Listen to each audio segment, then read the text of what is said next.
right, it looks like we just clicked live here, and so I'd like to welcome everyone. We're changing our message here a little bit. We weren't planning to go televised until next week, but it's taking shape out there, so we thought there'd be some benefit to televise this week and get the show on the road for all intents and purposes. But so I'd like to welcome you to our weekly construction meetings. We'll maintain this format all throughout the project, same format as last summer.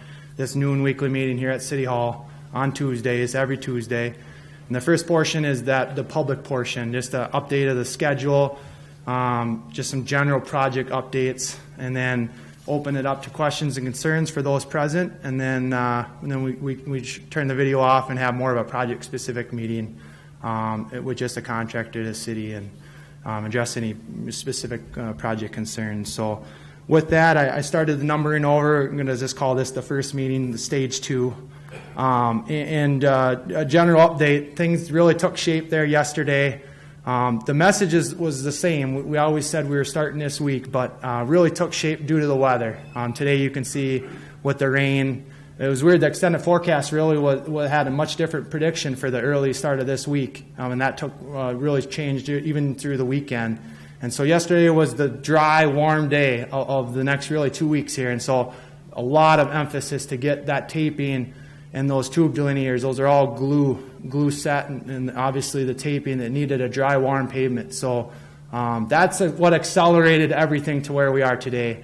And they finished placing the barrier this morning. That was the last piece. So we are effectively in a full stage, construction stage right now. We're calling this stage 2A. And it's really set up to start work at Broad, and the south side of the road will be that main focus point. So we can address some other traffic control concerns. I think it may be appropriate to have Meyer update us on the schedule, and then I can kind of circle back and with that information just give more of an update there to kind of sum it up. So if you would, Ryan, just so those that know, Ryan Blake is a project manager from Meyer, and most weeks he'd be the one just giving us that contractor schedule update. So they're kind of the ones setting the schedule and in control of that. So it's just appropriate that they give us that update directly. So thanks, Ryan. Thanks, Corey. Yeah, like Corey said, the traffic control got set up this week, early this week, and later this week we plan on removing the pavement. We might even get into removing the rock next week if we can find where that is. We'll also start laying pipe hopefully next week with the starting with the sanitary from Plum to Bush and on up to and back up to Broad, and then the water line going from Bush to Broad as well.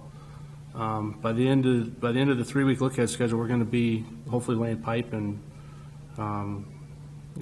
pretty much in a full swing out there, even as early as next week. Really, this week's kind of limited with just setting up the traffic control and then getting the pavement started to be removed. So to be clear, your work zone is the south side of the highway there, and so you'll see the backhoes there on the other side of the barrier as you're driving by. We have lane in each direction on the north side of the highway, and the light poles. I think that started already, correct, Ryan? The light pole removal. I don't know. Did that go? I think that was the city initiated to start. Okay. Basically, on the north and south side from Broad to Bush, the poles are taken down by the city staff. So we salvaged some in there then, right, Jerry? Okay. Then the other ones that are still out there will be the contractor's responsibility to remove. Okay. Okay, I appreciate it. So yeah, and just a little more general update then on the traffic control. As Jay said, and Ryan as well, south side will be first. Already made some configurations at Broad Street. So the real message to iterate here is Broad Street and West, there's no active work going on, but there's a lot of traffic control still, the orange influence, because we have to get people positioned all the way over to one side of the road or the other. Very similar to last summer where downtown still had orange traffic control but no active work. So that'll be very similar again. It's really going to be from Fulton to Broad. That's going to be the real primary traffic control zone. And then with that there'll be, lane drops and things like that, but there's going to be full open access. So and that applies all the way through Broad. And so one of the changes you'll notice, probably the biggest change really, is we've eliminated that dual left. And people are relearning that process, and so just a special call out to that. We've got signing in place, but that very appreciated dual left has now been removed for this summer. Will certainly be restored at the end of the project, but that's the biggest change. Otherwise, Broad Street's fully open. And then once you get into the work zone, that Broad to Potter, Bush or Plum will be that open intersection within the work zone, just like Fulton and Franklin last summer. And right now that intersection is Plum. Plum is the open one. And really open means access to and from the highway. The street, the block of Bush between 3rd and Main, the block of Plum between 3rd and Main, those will always be open. It's just a matter of whether it's a through street or a dead end. So please use those to get to businesses, to park. Just know that either Bush or Plum, one of those you will be able to get on the highway and one you won't be able to. And right now the one you can't get onto the highway is Bush. Planning to work through that one first. Other big traffic control change, which is a city-led effort, was Potter Street to two-way. From 3rd to Main Street. I believe that took effect today, Ron, is that correct? Yes, they're out there, I think, pulling signs right now, and they striped it actually yesterday because they knew it was going to rain the rest of the week. So, and council did approve it last night. Perfect. So, so a change there. So Potter is two-way, and for the condition right now, that's a right in, right out. It's really the two-way benefit is only from the south. And only for southbound 61, but it does give you another access and exit point, certainly as you're driving through town to get to that downtown core. So that'll remain all throughout the project, and I believe the long-term plan is that will remain permanently. That Potter is now a two-way, and it makes a lot of sense that it is that. So, and then just a quick call out for pedestrian access. Same with vehicle access. The pedestrian access, the crossing of 61 is going to be at that open intersection. Right now, that's Plum. You can cross at Broad, you can cross at Plum, and so that's where we ask folks to get to the other side of the highway if you're walking. And then the existing sidewalk right now is going to remain in place, and we'll update that weekly. But right now, all sidewalk will remain intact, and front door business access will be maintained whether you're on the north or south. So. A lot of updates here as we get started, but I think those are the big ones. Yeah, I just want to reiterate that what I saw yesterday with the traffic control setup, the biggest issue was that East Avenue double left. And I want to get that out to everyone here watching and those in the audience. If you're approaching on East Avenue and you're in the right lane, you can go straight or turn right. If you're in the left lane, you have to turn left. So, and that's the only lane you can turn left from is the left lane. So the signage is out there. The signage is correct. I think there's 3 or 4 signs that have that direction, but habits are hard to break. People got used to that new double left and everyone loves it and they want to keep using it, but we don't have 2 lanes to turn into. So it was really causing some issues yesterday as I was watching the phasing. So I just want to get that out and reiterate that change on that approach. So. Yep. Yes, go ahead. Maybe for Jay, what's going on with the highway to the east of Potter? There are orange things. Yeah, that what happened out there was that's where Meyer had constructed the crossover to allow the traffic shifts to happen. It's a temporary crossover that's kind of well east of the project, but it's basically to move the traffic into the proper lanes so we can do the construction downtown. And that's interesting, and Corey brought it up. We have a construction zone that's this big where we're actually actively constructing, but it looks like it's this big because we have to move traffic out on the perimeters of that to get them into the proper lanes. So it does impact a lot further out, both east and west. But that's what that's for, is the shifting of traffic. Any other questions at all or concerns? Or go ahead, Mike. I would know one thing that just in one day, it seems like more people are running that light on 61. Which intersection, like right there at Broad or Broad? It seems like I don't know if they're more urgent or whatever, but it wouldn't hurt to talk to the enforcement people a little bit about,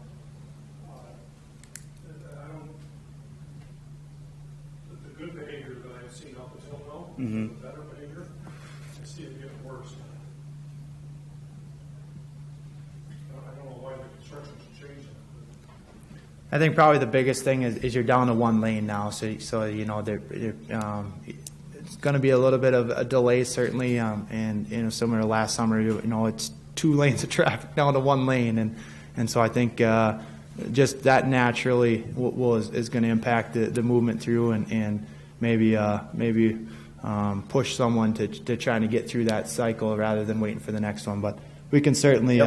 Take a look at that and appreciate you making that that comment. We'll talk to the PD about that and you know, see what we can do. And you know, if this works out similar to what we saw last year, we're kind of hoping that, you know, now that it's set up, there'll be some different choices that especially local traffic makes to maybe avoid that area to free up some of that congestion, because I think what you're seeing is some congestion, so people are pushing the envelope. Well, I'm going to go through on that red because I'll be here another phase, if you know, a phase or 2 or whatever it works out. So, you know, some of that will help, just getting some of the local traffic off of there, and we'll also talk to the PD. That pushes the levy question, obviously. I've had people asking me this morning, well, when are they going to get levy open? When are they going to get levy open? So it wouldn't hurt to let people know what the projection is about that.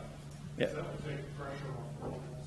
Yeah, and given Meyer's schedule, I mean, it's aggressive down on levy, but with this early start, they want to get going this week, correct, Ryan, on milling on levy?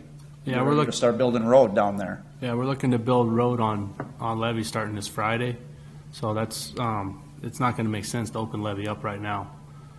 It'll be open to Red Wing grain trucks only, because every vehicle that goes down there will have to actually go through the scale to get out the other side. But, I mean, with your schedule, we're hoping with this accelerated schedule, you could open up well before Main Street is Oh, open. yeah. Yeah, that's the hope. That's the hope anyway, so. Yeah. We got a lot of work to do down there, but that is definitely the hope. So to answer, I think the impression was they were going to be open a lot sooner than that. They're done all of a sudden.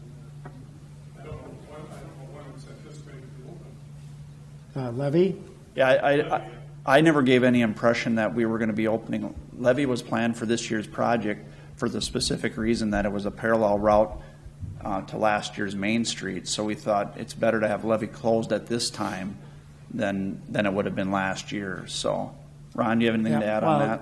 I was just going to say that with the construction schedule, we heard this morning that they're starting up late this week, and going from there on, levy will be closed until they're done, which will be in probably August or possibly September. The completion date is middle of September, but they're talking with it getting started earlier, that they may be done as early as July, but I hate to push the hope of that too much, so it'll probably be August.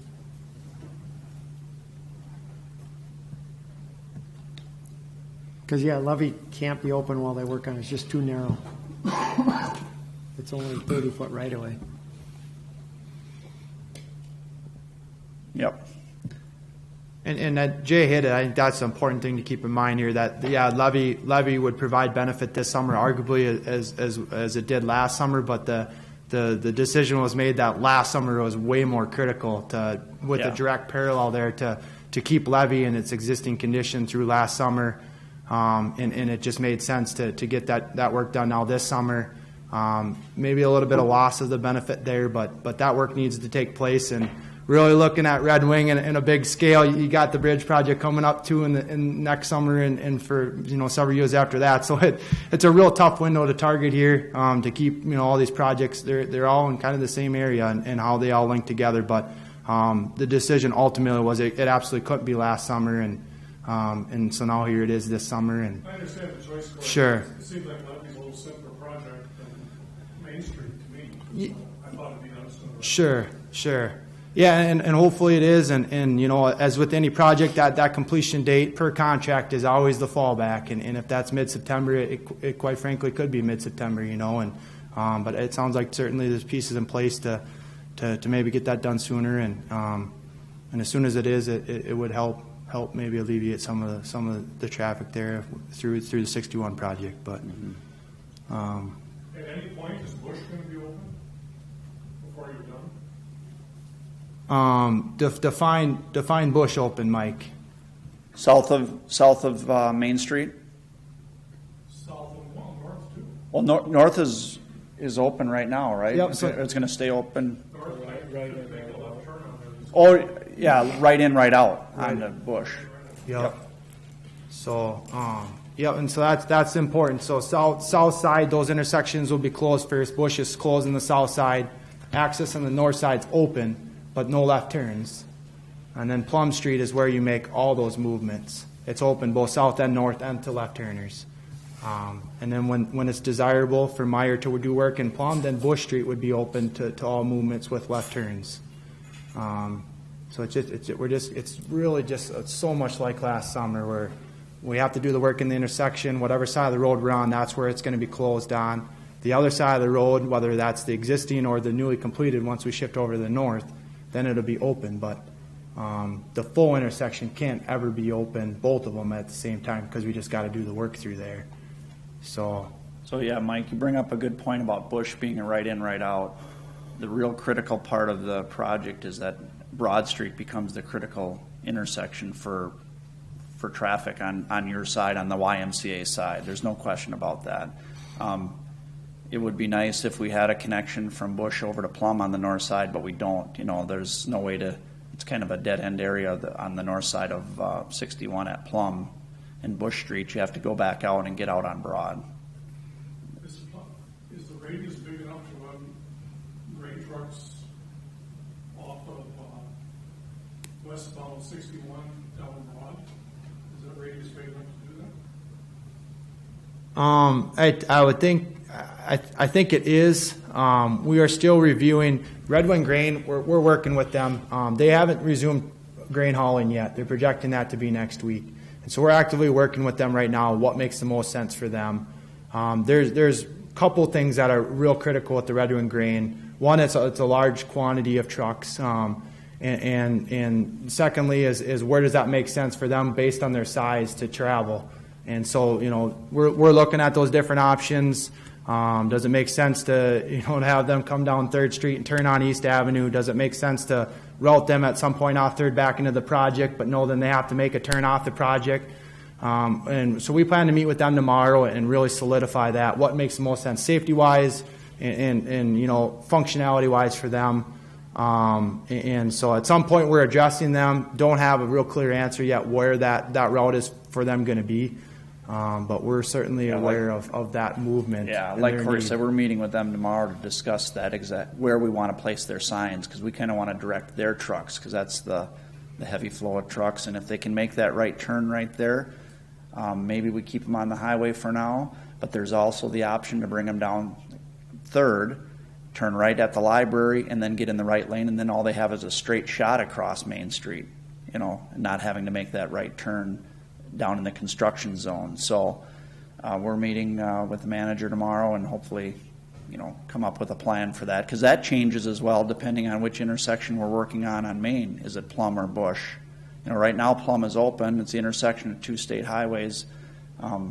Maybe that's what we'll keep them on there if they can make the right turn at your facility at the Y. It would be very difficult for downtown businesses to have all the trucks going down 3rd Street and turning correct.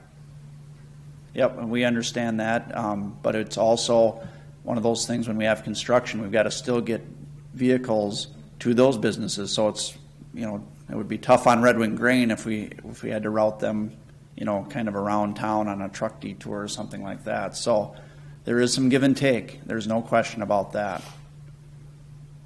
Yeah, I think somebody on the city side should take a look at the height of those hedges on the median. There's going to be more traffic going down Broad. Okay. Those hedges are pretty high.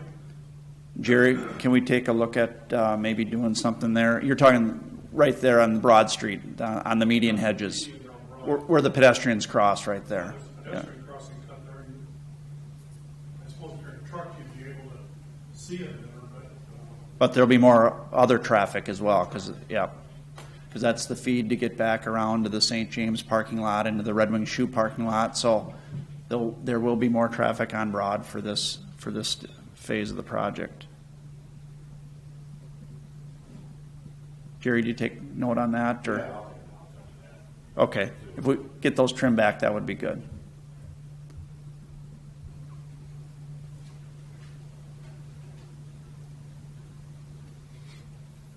Any other questions? Patty? To make sure, so Levy Street between YMCA and Depot, that one block, or 100% is a block, Yep. that was the one the whole time, the whole project. Yeah. That was rear access to, We better not have a water main break or something down there, Jerry. It's planned to be. that's rear Yeah. access to St. James, back around, and then they'll come around that block, go up to Bush, when we have a turnaround thing at the top of Bush again, so they can go back around. Yeah, right now, you're exactly correct, and we have signing up for that very thing. So St. James and Johnson Tire have business-specific signing to push people towards Broad to Levy Street, then to Bush. Johnson Tire, they have a back access there off of Levy Street, and then we've worked with the St. James closely, and they're going to use Bush Street kind of as almost their loading and unloading zone now. Whether they have a bus or whatever it be, a larger van, we want them to safely unload there on Bush Street. We've worked with them, and they feel that right now when we're on the south side, the right out, Bush Street will have a right out on 61. That's sufficient enough for them.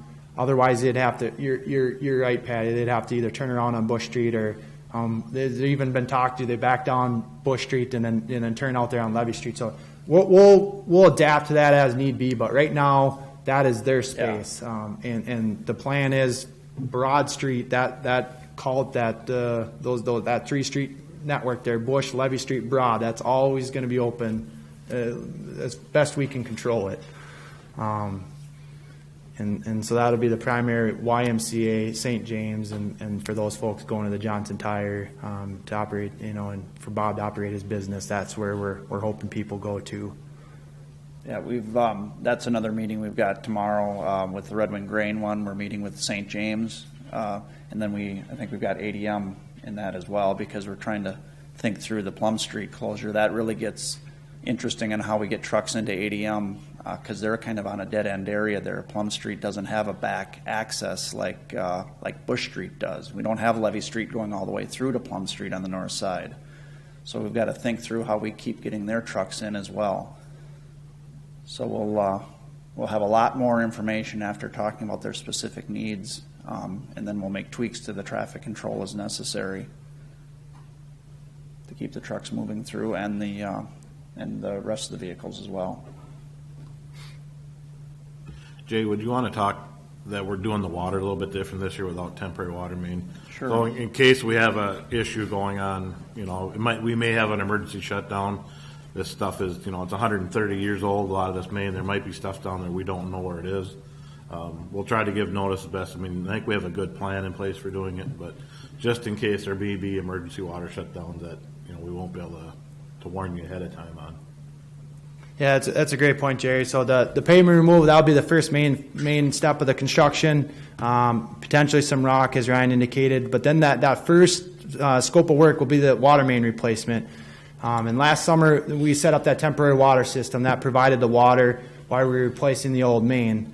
This summer will be a little bit different with the structure of the businesses and more of kind of a commercial setting and with just the way that the larger users are set up with needing fire suppression in addition to their domestic water service. We're leaving that old main in place. That old main will continue to serve, provide that water service until the new main's in place. Once the new main's installed and tested, then we just make a switch over at the service location. And then at the very end, once all those the services are switched over, we'd abandon the old main in place. So a little bit different setup than last summer. Certainly I've had success with this in the past, but the challenge, as Jerry indicated, is you have that existing main and you're doing work in the proximity of the existing main. And so that provides a challenge, not only just the age of the corridor. We have a good feel where all the services are that are currently providing water, but it's those unknowns. It's that old service that was abandoned out in the roadway that's still actually pressurized but not servicing anybody. Those are the ones that are real tough to locate, and you generally get those with the backhoe. And what that would potentially create would be a water main leak or a break.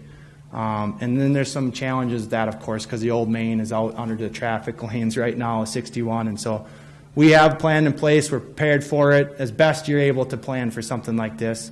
But just know there may be some so-called emergency, a controlled emergency situation where we'd have to to correct that. But that is a change in the plan for the water going forward, and just furthers the need for this project. Really, quite frankly, the water main is a big driving component of this, and as Jerry said, that water main in Broad's 1800s, and so definitely need of repair there. And what that will, what you'll notice is out on the sidewalk, you won't see those blue pipes laying on the surface with the services going in like you had to, if you walked down the corridor last year, there was all along, you had to step over some spots where they had a service crossing. There'll be no temporary blue pipe laying out there for water service. We're gonna keep everything in the old, on the old main for right now, so that's a noticeable difference. Mark? For the, if you have an emergency shut-off, is the businesses going to have contact for a dialer to call us automatically to tell us that there's been an emergency shut-off? Well, we have contacts for the businesses, but are you saying you would have a, oh, you mean, Jerry, how is the emergency shut-off handled? Do you have a dialer go out, or do you just make phone calls? Yeah. We would usually, between us and Meyer, probably try to knock on everybody's door, let them know the other water. Or the phone numbers that we have. And do we have your, or is it Bob's cell phone number? And we'll get that. Who did you talk to, Ryan? You talked to Bob Eastling with Red Wing Shoe? I met with him. Okay. So we should get that list put together and, Yeah, we could, if we get a email list, we could try to send that out. yeah. Then we could have you on email. Would you be the best contact for the shoe then? Yes. Okay.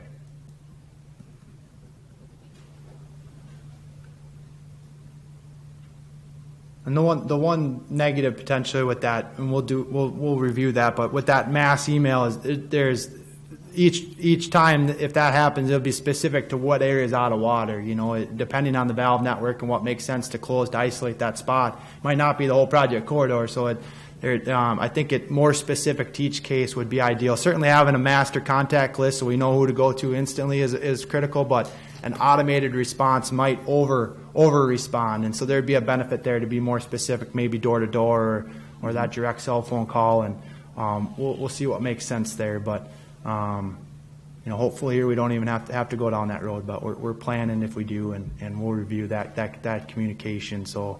It's instantaneous there as much as we're able to make it. We've built some of that list already, as we went through the thing then, so we can feasibly. Yeah. You share that with us, and then we can get ours put it in with that and find out who would be the best contacts for each one for service especially. Yep.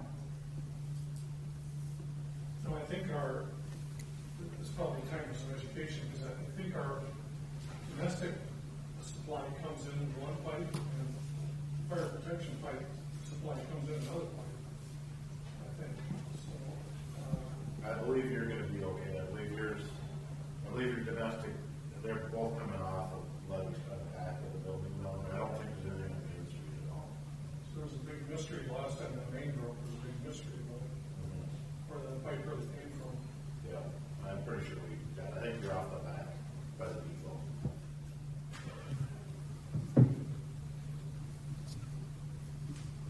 Anything else to add? I don't think so, Jay. No. Ron, do you have anything? Just that, Red Wing Shoe, would you want to send out like an email to people at plant one, just letting them know that Otter Street is now too late? Already done. It is, good. Because I think we'll put out a news release later today on that too, just so that the community knows that it's too late. Okay. Sounds good. All Awesome. right. Thank you for coming. Thank you for coming.